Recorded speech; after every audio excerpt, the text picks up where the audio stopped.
ಗೊತ್ತಾಗಿಲ್ಲ ಅಲ್ಲ? ಯಾಕೆ ಹೇಳಿ, ಬಿಸಿಲಿರಲಿಲ್ಲ ನೋಡಿ, ಅದಕ್ಕೆ ಇಬ್ರಿಗೂ ಸುಸ್ತೇ ಆಗಿಲ್ಲ. ಯಾಕೆ ಚಿಕ್ಕ ಯಜಮಾನ್ರೆ, ಹೊಟ್ಟೆ ಹಶ್ವಾಗ್ತಿದ್ಯಾ? ಒಂದು ಸ್ವಲ್ಪ ಹೊತ್ತಷ್ಟೇ ಅಡುಗೆ ತಯಾರಾಗ್ಬಿಡುತ್ತೆ.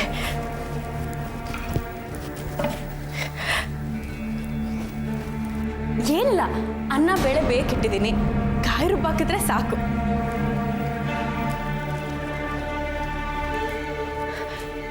ಒಂದು ಸ್ವಲ್ಪ ಖಾರ, ಒಂದು ಸ್ವಲ್ಪ ಉಪ್ಪು ಹಾಕಿದ್ರೆ ಅನ್ನ ಸಾರು ತಯಾರಾಗ್ಬಿಡುತ್ತೆ.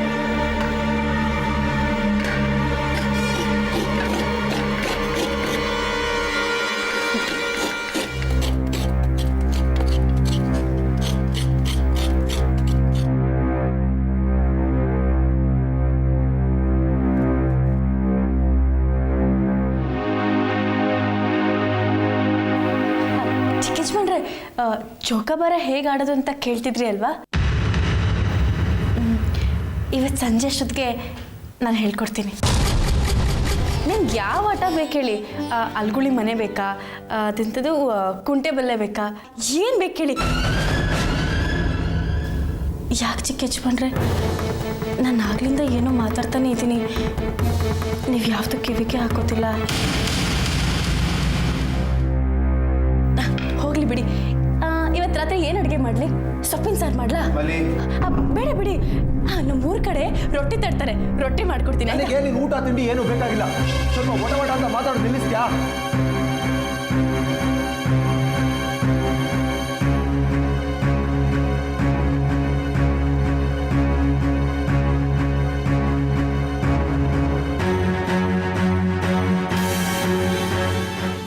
ಯಾಕೆ ಚಿಕ್ಕ ಯಜಮಾನ್ರೆ, ದೊಡ್ಡಮ್ಮವ್ರು ಹಾಗೆಲ್ಲ ಮಾತಾಡಿದ್ಕೆ ಬೇಜಾರಾಯ್ತಾ?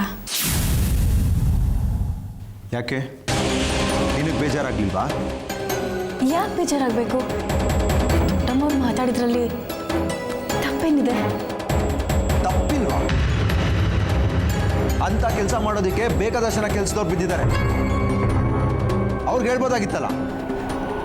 ನಾನು ಈ ಮನೆಗೆ ಕೆಲಸದವಳೆ ಅಲ್ವಾ ಚಿಕ್ಕ ಯಜಮಾನ್ರೆ? ಈ ಮನೆ ದಾಸಿ ಅನ್ನೋ ಸತ್ಯನ ಎಲ್ಲರೂ ಒಪ್ಕೊಳ್ಳಬೇಕಲ್ವಾ?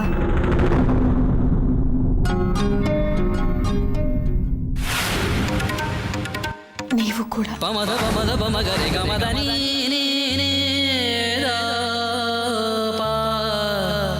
ಪಮದ ಪಮದ ಪಮಗರೆ ಮದ ಪಮಗರೆ ಗಮದ ನಿಧನಿ ಧನಿ ನೀದ ಪಮದ ಪಮಗರೆ ಗಮದ ನಿಧ ಸಾಧನಿ ರೇ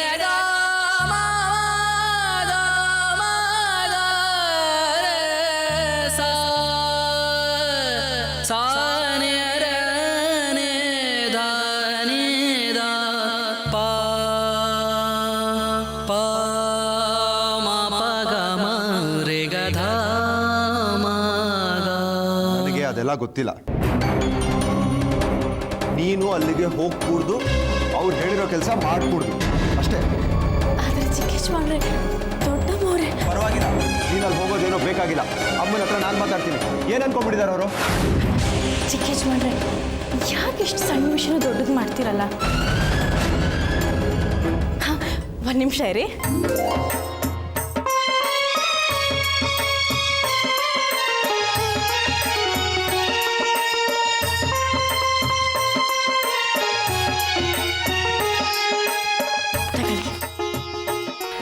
ನೀವದೇನೋ ಪದ ಬರೀತೀರಂತೆ, ಸಂದಾಗ ಬರೀತೀರಂತೆ.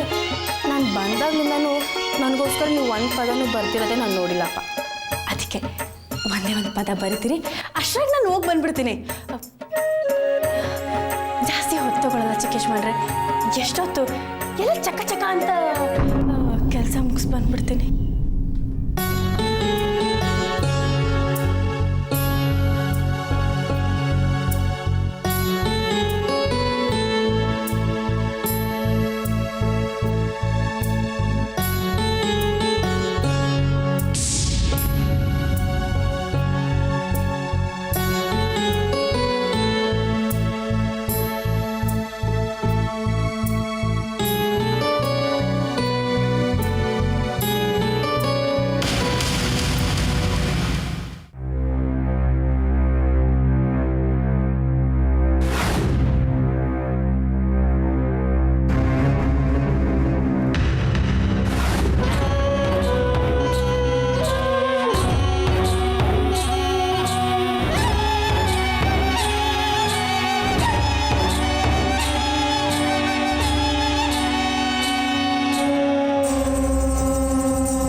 ಕೂತಿದ್ದೆ.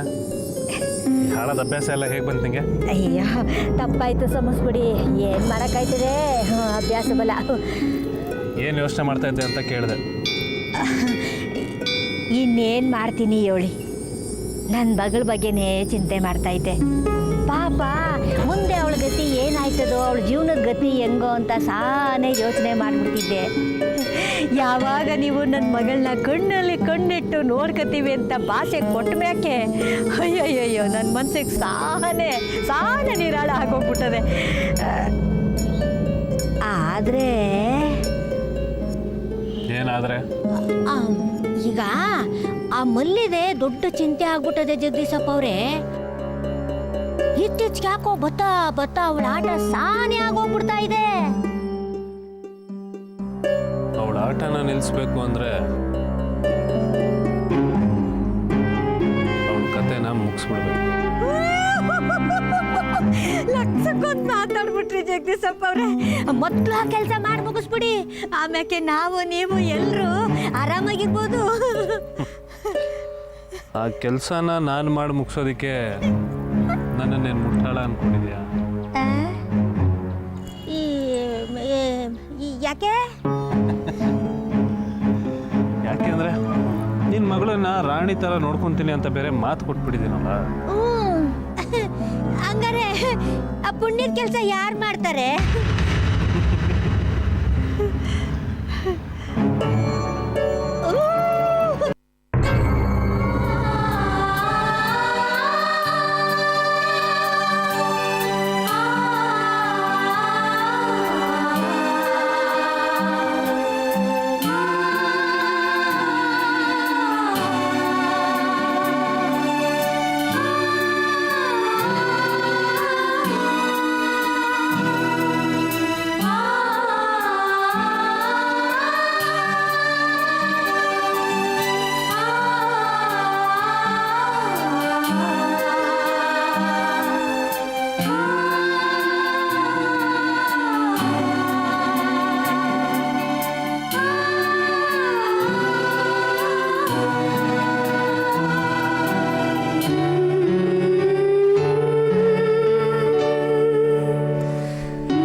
ಇಷ್ಟೊತ್ತು ಹೊಲಕ್ಕೆ ಹೋಗಿದ್ದೆ.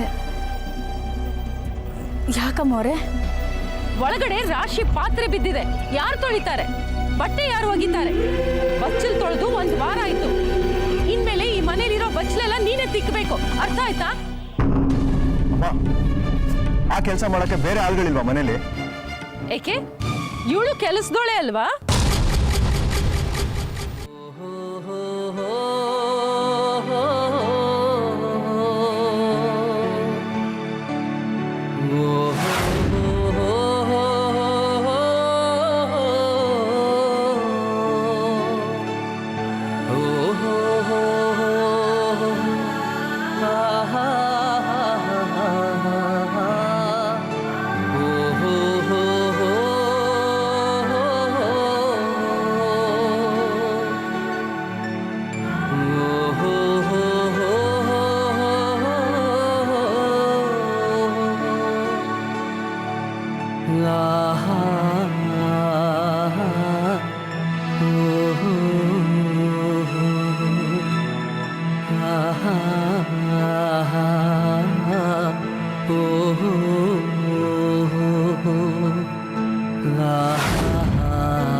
ಆಗ್ತದೆ.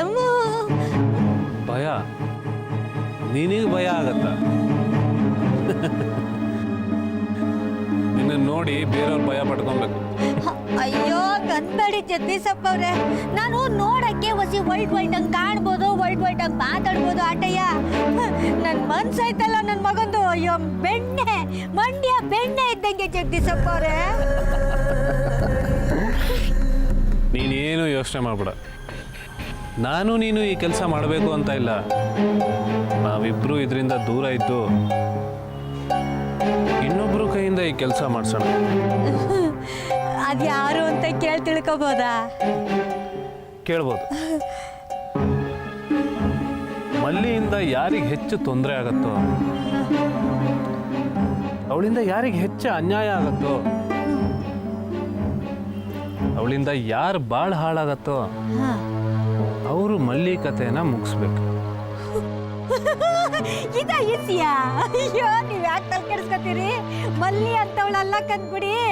ಅವಳಿಂದ ಯಾರಿಗೂ ಅನ್ಯಾಯನೂ ಆಗಕ್ಕಿಲ್ಲ, ಯಾರು ಬಾಳು ಹಾಳಾಗಕ್ಕಿಲ್ಲ. ನಾವೇ ತಲೆ ಕೆಡಿಸ್ಕೋಬೇಕು. ಆ? ನಮ್ಮ ಚಂದ್ರನ ಹೀಗೆಲ್ಲ ಮಾತಾಡ್ತಿರೋದು. ವೈರಿನ್ ಕೂಡ ಹೊಗಳೋವಂಥ ಒಳ್ಳೆ ಬುದ್ಧಿ ನಿನಗೆ ಯಾವತ್ತಿಂದ ಬಂತು? ಅಯ್ಯೋ ಜಗದೀಶಪ್ಪ ಅವ್ರೆ, ನೀವು ನಂಗೆ ಹೊಗಳ್ತಾ ಇದ್ದೀರೋ ಬೈತಾ ಇದ್ದೀರೋ? ಐಸಿ ಅಂತ ಬಿಟ್ಬಿಡಿ. ಈಗ ಹೇಳಿದ ಕೆಲಸ ಯಾರು ಒಪ್ಪಿಸ್ತೀರಿ ಅದನ್ನ ಹೇಳ್ಬಿಡಿ.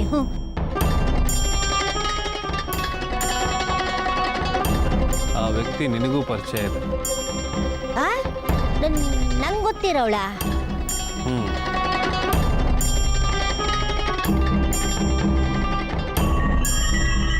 ಅಲಂಕಾರ ಪ್ರಿಯೆ, ಸುಖಾಭಿಲಾಷಿ, ನಾಜೂಕಿನ ಗೊಂಬೆ, 7 ಮಲ್ಲಿಗೆ ತೂಕದ ರಾಜಕುಮಾರಿ. ಯಾರು ಯಾರು ಅಂತ? ಅಲಂಕಾರ ಪ್ರಿಯೆ, ಸುಖಾಭಿಲಾಷೆ, ನಾಜೂಕಿನ ಗೊಂಬೆ, 7 ಮಲ್ಲಿಗೆ ತೂಕದ ರಾಜಕುಮಾರಿ. ಯಾರು?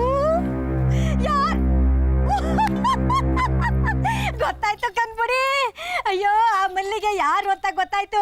ಅದೇ ಶ್ರಾವಣಿ.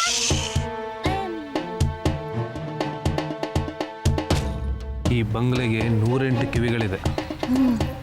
ಏನೇ ಮಾತಾಡಿದ್ರು ಮೆತ್ತಗೆ ಮಾತಾಡಬೇಕು. ನಮಗೆ ಅವಳಂತ ಮುಟ್ಟಾಳೆ ಹೆಂಗಸು ಮತ್ತಾರೂ ಸಿಗಲ್ಲ. ಅವಳಿಂದನೇ ಈ ಕೆಲಸ ಮಾಡಿಸ್ಬೇಕು. ಸಿಕ್ಕಾಕೊಂಡ್ರೆ ಅವಳು ಸಿಕ್ಕಾಕೊಂತಾಳೆ, ನಾವಲ್ಲ. ನಮ್ಮ ಈ ಕೆಲಸ ಆಗಬೇಕು ಅಂದರೆ ಇದಕ್ಕೆ ಶ್ರಾವಣಿನೇ ಹರಕೆ ಕುರಿ ಆಗಬೇಕು.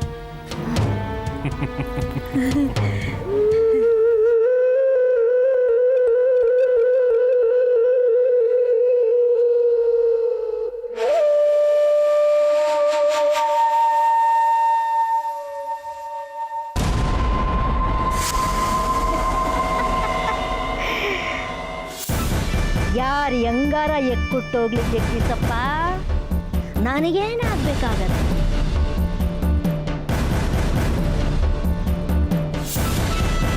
ನನ್ನ ಕೈನಾಗೆ ಅರ್ಕೆ ಕುರಿಯಾಗಿ ನೀನು ಸಿಕ್ಕಿದೆಯಲ್ಲ, ನನಗಾಟೇ ಸಾಕು.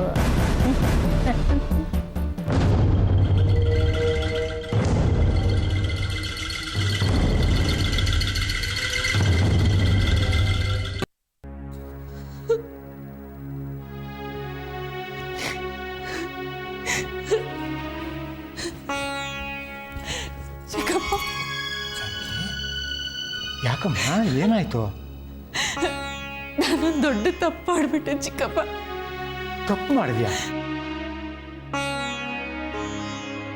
ಇವತ್ತು ಕೆಲವು ಹೆಂಗಸರನ್ನ ಅರ್ಶಿನ ಕುಂಕುಮ ಕರೆದಿದ್ದೆ. ಶ್ರಾವಣಿಗೆ ಏನಾಯ್ತೋ ಏನೋ, ಇದ್ದಕ್ಕಿದ್ದಾಗೆ ಬಂದ ಅವ್ರ ಎದುರಿಗೆ ಮಲ್ಲಿ ಬಗ್ಗೆ ಕೆಟ್ಟದಾಗ ಮಾತಾಡ್ಬಿಟ್ಲು. ನನ್ನ ಬಗ್ಗೆನೂ ಏನೇನೋ ಹೇಳಿದ್ಲು ಚಿಕ್ಕಪ್ಪ. ಬಂದ ಹೆಣ್ಮಕ್ಳು ನನ್ನ ಬಗ್ಗೆ ಮಲ್ಲಿ ಬಗ್ಗೆ ತಪ್ಪಾಗಿ ತಿಳ್ಕೊಳ್ಳೋ ಹಾಗಾಯ್ತು. ಅದು ಶ್ರಾವಣಿ ತಪ್ಪು, ನಿನ್ ತಪ್ಪು ಹೇಗಾಗತ್ತಮ್ಮ? ನಿಜ ಚಿಕ್ಕಪ್ಪ, ಶ್ರಾವಣಿ ಬಂದವ್ರ ಮುಂದೆ ಮನೆ ಮಾನ ತೆಗೆಯೋ ಅವಶ್ಯಕತೆ ಇರಲಿಲ್ಲ. ಎಲ್ಲರ ಮನೇಲೂ ಸಮಸ್ಯೆಗಳು ಇದ್ದೇ ಇರುತ್ತೆ.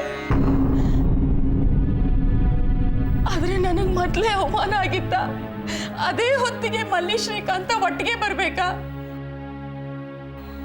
ನನಗೆ ಎಲ್ಲಿಲ್ಲದ ಸಿಟ್ಟು ಬಂದ್ಬಿಡ್ತು ಚಿಕ್ಕಪ್ಪ. ಬಾಯಿಗೆ ಬಂದಾಗೆಲ್ಲ ಅನ್ಬಿಟ್ಟೆ, ನೀನೀ ಮನೆ ಕೆಲಸದೋಳು, ಹೋಗು ಬಚ್ಚಲು ತೊಳಿ, ಪಾತ್ರೆ ತೊಳಿ ಅಂತೆಲ್ಲ ಹೇಳ್ಬಿಟ್ಟೆ. ಇದರಿಂದ ನಮ್ ಶ್ರೀಕಾಂತಂಗೆ ಖಂಡಿತ ಸಿಟ್ಟು ಬಂದೇ ಬಂದಿರುತ್ತೆ. ಇಷ್ಟೆಲ್ಲ ನಡೀತಾ?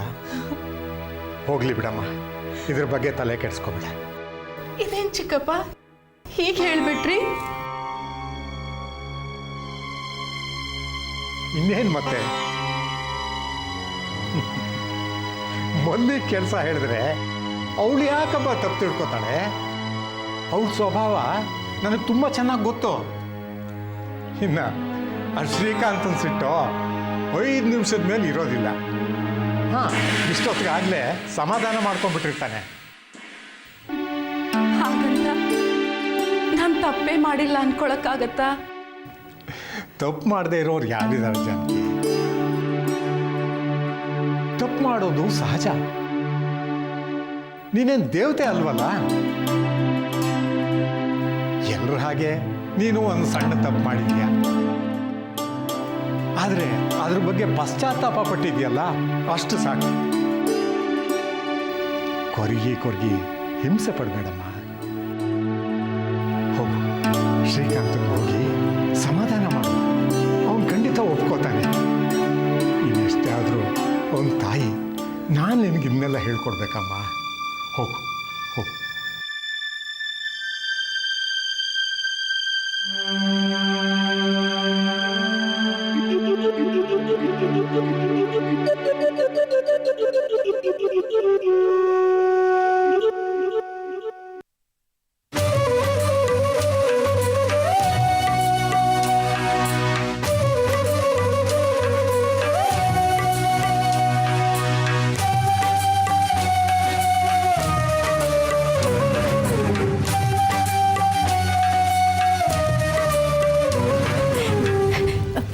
ನೋಡಿದ್ರ, ಬಂದೇ ಬಿಟ್ಟೆ.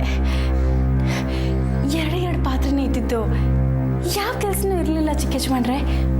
ಹಂಗೂ ನಾನು ಅಮ್ಮವ್ರನ್ನ ಕೇಳಿದೆ, ಯಾವ್ದಾದ್ರು ಕೆಲಸ ಇದ್ದರೆ ಕೊಡಿ, ನಾನು ಮಾಡ್ತೀನಿ ಅಂತ. ಆದರೆ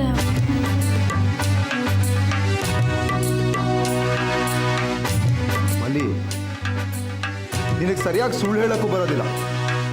ಅವತಾರ ನೋಡಿ ನಿಂದು.